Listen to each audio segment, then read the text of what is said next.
pero anything connected sa communication, especially kung kayo po ay nagtatrabaho sa social media, or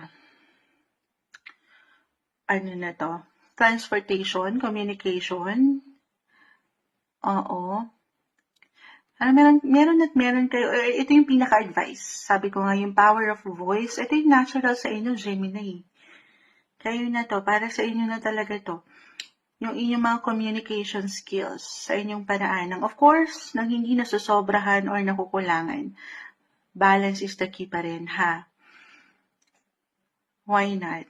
Ito na, it's a sign for some of you na gustong mag-affiliate or buy and sell. Bakit ganun nakukuha kong energy connected din sa family? May pagbibigay, umaangat yung inyong mga paraan. Or meron kayong ilang isipin din. Sa pamilya, alam ko biglang nagja-jump si Moonchild sa ibang sektor. So, alam nyo guys, minsan na-overwhelm ako sa dami ng baraha. Sa isang baraha lang po, napakalawak ng pwedeng iparating nito. Okay, pero dun tayo, sa communication, again, meron kayong mga boses. Gamitin nyo yan. This is not the time, mid-September, para pagdudahan yung kakayanan nyo.